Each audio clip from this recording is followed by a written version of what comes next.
What's going on, YouTube family? Welcome to Automotive Life. My name is Lucky, and today we're going to be giving you an update on the G6x6 build.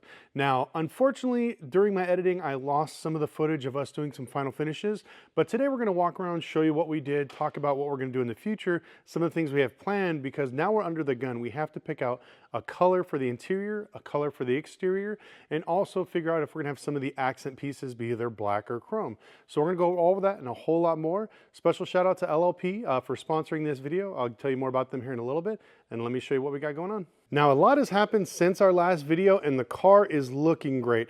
Now, we went and we set it on the body for the final time because we wanted to make sure everything fits. So let me go ahead and take you guys in for a closer look.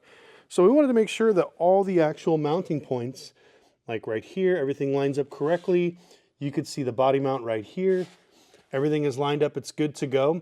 So now that we have all this stuff fitted and it's looking good and the fit is correct all the way through, we're going to go ahead and finalize the last bit of the welding underneath.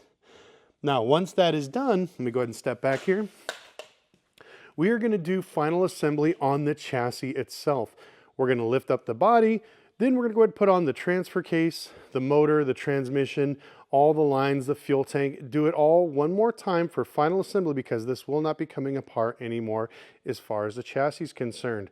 Now, once that is done, we're going to basically take the chassis out, and then we're going to call our friend Bill Rader here in Las Vegas. He's going to go ahead and actually do the portal axles. So if you look right here, you could see that the third axle is basically just sitting here. We still have to make the drive shaft back here to connect to the other one because this will be a fully functional 6x6, which is huge.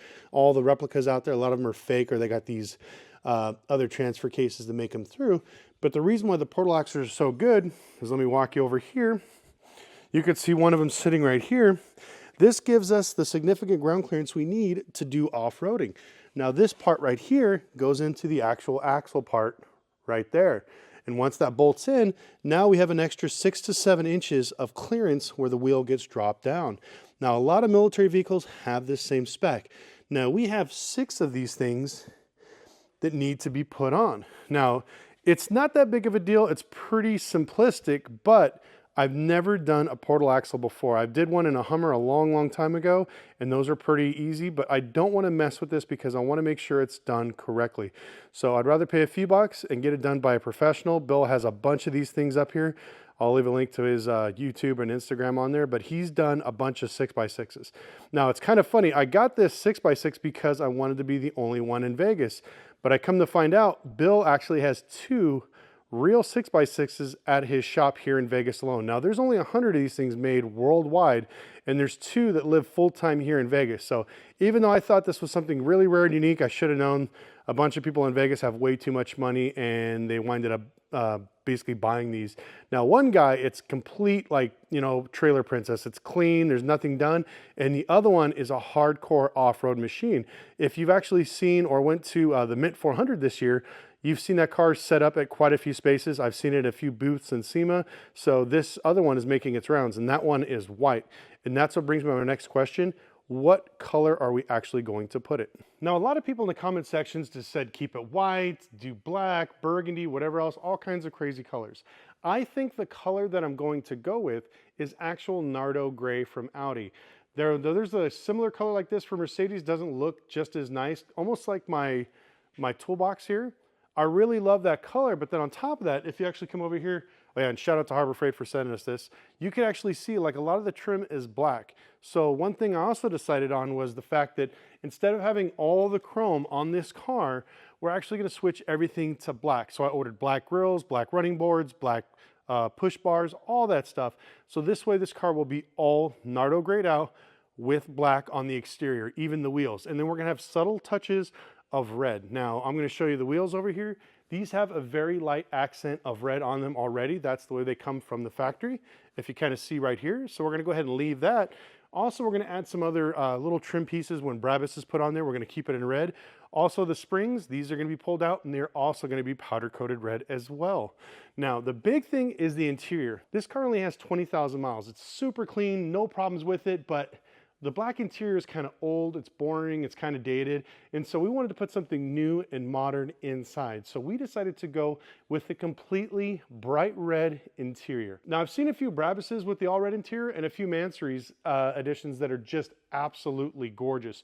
And we're gonna do the same thing on here. And we're not gonna do the same traditional diamond tuck that they do on all those little squares. We're gonna kind of spice it up and do something completely different, because I wanna make this not only a nice, cool looking car that looks just like factory with a real steel bed and a real functioning axle, I wanted to make this where it's actually like almost above what original one would be. So we're gonna be adding some stuff in the suspension, which is gonna be very cool. And this is actually gonna be, I think, about 4 or 5 inches taller than a factory 6x6 after we put the body lift, the suspension, the portal axles, all that other stuff. And also, we're not gonna go with 37s like the factory. We're gonna be going with 40s. We're gonna make this thing absolutely ridiculous. We have onboard compressors. We are gonna have the Starlight interior. We're gonna do a lot of things to kind of class this up. Now, I've been looking for a while for red leather interior, something that's not crazy. I've gotten quotes from everything from like $5,000 for a whole bunch of hides. I think I need 10 to 12 hides for this. And I've had other companies quote me $18,000 just for leather, which is just astronomical. I'm not gonna pay that. So if anybody has any upholstery hookups, please let me know. And also, if you want to do it, I can start shipping stuff out today.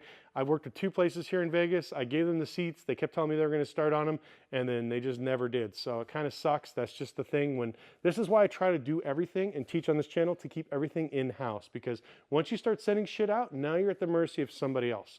So there's 2 things that I'm not going to do. Obviously, is the upholstery and the paint, and well, 3, the portal axles. But I'm almost tempted to try to give this my own shot when it comes to paint work. Once we actually lift up this body, like I said, the chassis is going to be done. That's it. Once it's built together, it's not going to come apart. Now with the body, we're going to have to do a bunch of stuff. Let me go ahead and take you in for a closer look. So once the chassis is put together, like I said, that'll be the last time we're going to roll this thing out of the way. But with the body, once we actually finish the welding that you see right here on the bottom, that is the last piece that has to be fixed. Once we weld that up, we're going to go ahead and actually primer it and then seam seal it. After that, the whole under chassis is going to be 3 layers of Raptor lining. Now, this is not only for rust protection, but it's also going to be for sound deadening. I want to make this thing as quiet as possible. Now, the thing that kind of blew my mind is some of these cars that I've seen in real life don't really have a lot of sound deadening material. So we're going to go ahead and, like I said, put 3 to 4 layers of Raptor lining underneath to make sure it's nice and quiet till we get rid of the rattles. And then in the interior, we're going to go ahead and start actually, well, we're going to grind this out, fill out the spot welds, but we're basically, once this is clean, we're going to primer it one more time, and then we're going to seal it all the way across. If you look up here, we welded the inside all the way across so it looks nice and clean. No water drippage, nothing like that, so it's completely sealed. We're going to go ahead, primer it, and then we're going to seam seal it on top of that one more time to make sure that it's good. And then the whole back wall, this right here, and everything underneath is going to be sound deadened with basically Dynamat. I want to make sure that this thing is whisper quiet, because a regular G-Wagon, believe it or not, doesn't have that much sound deadening material. It just has very minor. Like you could see stuff like this, little patch here, and then the carpet, obviously, which is pretty thick. You know, we're going to keep this factory carpet. We're just going to convert it over to red, but we have a little bit of sound deadening material. So every layer we add is going to be that much nicer and making this cabin very quiet. Now, once we get out here to the outside, let me kind of show you. We just got to finish up some of the welds and stuff right here. It's not too pretty, but you can see now that this is welded all the way down and it's completely flush. It is looking good. Let me kind of walk around here to show you. So this was the big thing that I wanted to make sure that it fit correctly, because if you look at the factory ones, it looks kind of weird because there's no trim piece on the back. It's just flat and flush. And we wanted to make it strong enough where we knew that it wouldn't warp, wouldn't pop during, like, when you're driving on the freeway doing like 80, 90 miles an hour, which you really can't do a whole lot of speed in this thing. But we wanted to make sure that it was completely clean and flush. Now let's walk over here and you can kind of see some more of it. Well, look at that. It is all good to go. It's been welded 3 times. I've grinded it 3 or 4 times and then passed through it one more time. So once again, we're going to primer this the hell out of it and then seam seal it on the inside as well. Now we're also going to run some seam sealer on the back here just for some of the spots, but we're actually going to take this bed off when we finish it and then lift it up and then go ahead and finish up all the welds. So there's a lot of stuff here that needs to be fixed. It's not that pretty, but you could see that it's going basically moving forward very, very quickly. So I'm hoping that maybe in another 2 to 3 weeks, once this is all sanded out, we'll start the painting process. Now I know the painting process is going to be an absolute nightmare because I'm going to want to make sure that it's absolutely perfect.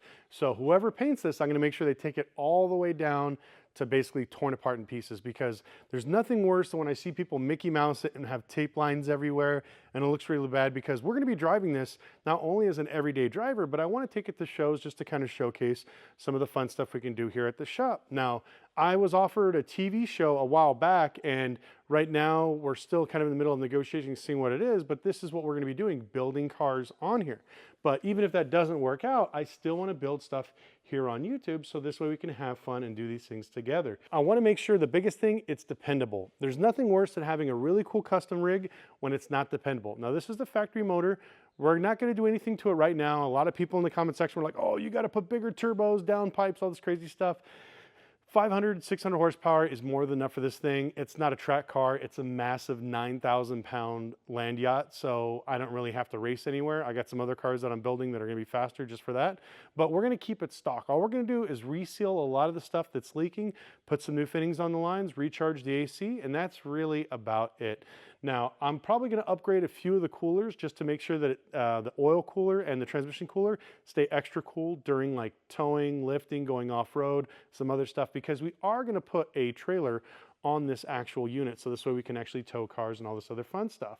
But I couldn't have done none of this without my build sponsor, and that is Luxury Lease Partners, these guys right here.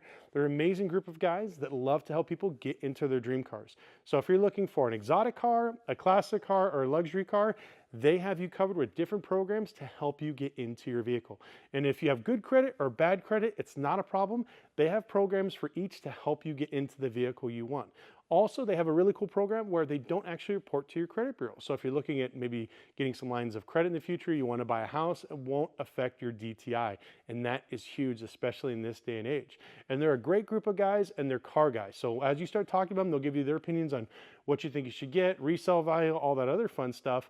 And the best thing is, I can't say that credit is not important, but credit doesn't matter when it comes to just calling them and getting a quick 15-minute approval. They've gotten a lot of my friends done. They've got a few of you subscribers done already. Shout out if you guys have gotten a loan through them. I'd love to know what you got. But these guys are great. Like I said, they're actual real car people. And if you don't know where to find a car or where to start, so real quick 15-minute call, they can help you get pre-approved. And if you don't know where to go from there, they have an amazing dealer network that can help you find the car that you're looking for. So don't hesitate, give them a call, get pre-approved today, find out what you're looking at to get the dream car of yours. I want to thank LLP so much again for sponsoring this build. Like I said, building this thing has been an absolute blast. I'm having a great time. I used to do this stuff all the time back in the day for SEMA, and I haven't really done it. So this car hopefully will be at SEMA. I'm working out some of the details right now, but I like doing builds like this, and I'd like to do a lot more. Now, unfortunately, a lot of my videos get 80 to 100,000 views, but for some reason, the G-Wagon is not getting that much love. So if you guys could do me a huge favor and share this with your friends, your family, talk about how weird it is, crazy it is, put it in some group forums, I would truly appreciate the support, because I really want to get stuff like this off the way. And my next video, I'm going to be going over numbers, because we're actually way under budget. I made a few miscalculations of what I was going to spend on certain things, and now that the prices of materials and other things have gone down, I have a huge announcement. We're actually going to be in this thing a lot less than what I originally thought, which was huge, because, you know, these things are selling at auction anywhere from $1.5 to $2.5 million, depending on what variant you get. And that's a lot of money. My goal was to stay under $250,000, but now we're looking at probably being all done, maybe under $230,000, which is less than a brand new Lamborghini, way less than a brand new Ferrari. And you have an amazing thing that not a lot of people have. Now, unfortunately, here in Vegas, like I said, there are two, but you only see one driving around, and most of the time it's at a shop. But I'm super excited to have this thing a part of the channel, and to actually, maybe when we do our first car show, our meetup, we'll bring this thing out and we'll bring you guys to have some fun, everything else, and I'll be towing the smart car behind us. But once again, I love to thank you guys so much for watching this and supporting this build. Like I said, this is my actual passion. I just love the car industry. So the whole purpose of this channel is to be transparent about the automotive industry and share some stuff. But I also want to share stuff like this, because even though it seems crazy and daunting and not a lot of people can do it, if you've seen some of these videos, we make it look pretty easy. It's really not that hard. It's just making sure that you measure, you do your due diligence, you research as much as you can to know that you're getting the right parts, the right kit, because even this kit right here, this is all steel. There's a lot of kits out there, because I've had people messaging me, I got a kit for half your price. I'm like, watch, when you get there, it's going to be fiberglass. The shell will be metal, but the outside will be all fiberglass. And unfortunately, this guy, he ordered one, I can't remember, from some crazy country. I think it was in South America, and it was all fiberglass. So be very careful when it comes to building these things, but it is a lot of fun. But once again, I want to thank you guys so much for watching. Please like and subscribe. Also follow me on Instagram at Lucky Lopez, and we'll see you next video.